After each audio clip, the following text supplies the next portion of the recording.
таскина ба ҳамсолони худ дар бораи қолабҳои шахшуда ё стереотип суҳбат мекунад. ӯ 22 сола аст ва дар баробари таҳсил дар донишгоҳ масъулиятҳои зиёди дигарро бар дӯш дорад.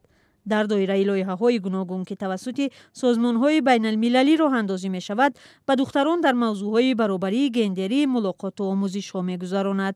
духтаро аввал мебиён бисёр як жати бисёр пӯшида ҳастанд, намехоҳанд ягон чиз гуфтан ва баъдан мо камтар онҳоро гарм мекунем, яъне ки ягон хе бозӣ мегузаронем ё ки ягон аз зиндагии худамон ягон хе қиссашо ба онҳо гуфта медиҳем, баъдан камтара кушода мешаванд, нақл мекунанд. имсол барояш соли сермаҳсул буд. ба шабакаи баробарии гендерии Созмони амният ва ҳамкории Аврупо пайваст ва барои омӯзиши тақрибан 100 нафар кӯмак кард. мегӯяд ҳадаф беҳтар кардани зиндагии духтарон аст. агар ки мо тавонем духтаронро камакак ба роҳи ҳамон рост, ба роҳи пешравӣ яъне ки равон кунем,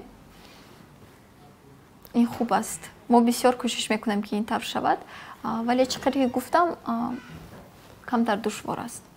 аз таҷрибаи худ мегӯяд монеаҳо дар пешорӯи духтарон зиёд аст ва дар бисёр маврид ташаббусу андешаи онҳо аз сӯи ҷомеа ҷиддӣ гирифта намешавад. асосан бо бисёр мушкилиҳо рӯбарӯ мешавам. ҳар рӯза дар лоиҳаҳое ки кор мекунам, бисёри вақт ман бояд бо масалан одамони калонсолтар кор кунам ё ки бо мардҳо бисёри вақт ё ҷиддӣ қабул намекунанд ё боварияшон намебиёд ки онҳо бояд бо ман кор кунанд ва асосан дар ҳамин замина яъне ки мушкилиҳо ҳаст. асосан баъд аз гуфтугӯ як камтарак мешинад фикрошон ки хай ҳамин одам медонистааст, вале бисёри вақт албатта вақтое мешанд ки қабул намекунанд, то охир қабул намекунанд. хай духтар аст, хай ҷавон аст, ҳеҷ намефаҳмад. ҳоле хай чӣ кор мекунем? оҳиста оҳиста ҳамин стереотипҳоро яъне ки мешиканем. таскина мегӯяд ҳанӯз аз наврасӣ наметавонист дар баробари нобаробарӣ нисбати духтарон бетараф бимонад ва ҳамеша инро эҳсос мекард. аммо чанд чиз аз ҷумла суҳбат бо як лӯли духтар сабаб шуд ки ӯ ба ин мавзӯъ ҷиддан рӯ орад ва талош кунад то барои тағйири андешаҳои нодуруст саҳм гузорад. падару модарам маро ҳама вақт дастгирӣ мекунанд барои хондан, барои кор кардан, ҳама чиз, вале гирду атроф ҳама вақт бо ҳамин нобаробарӣ иҳота буд.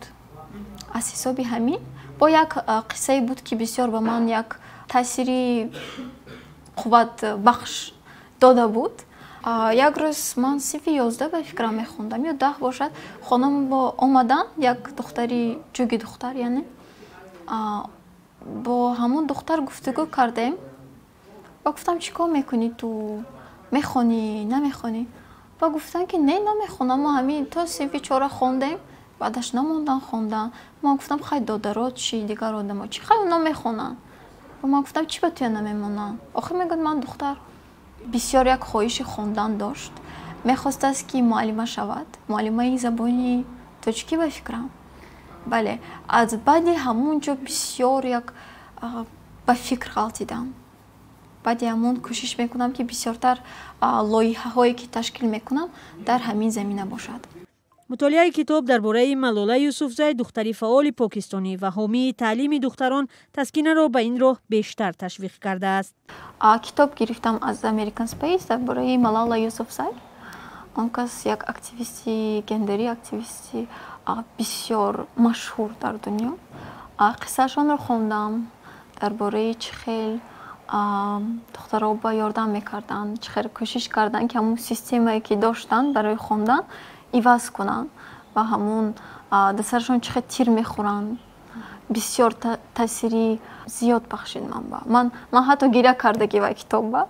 таскина комилзода ҳоло инчунин чунёрдамчии барномасоз дар шабакаи Go Viral фаъолият дорад. ин лоиҳаест ки ҳар сол ҷавононро дар ҷашнвораҳои гуногун гирди ҳам меорад.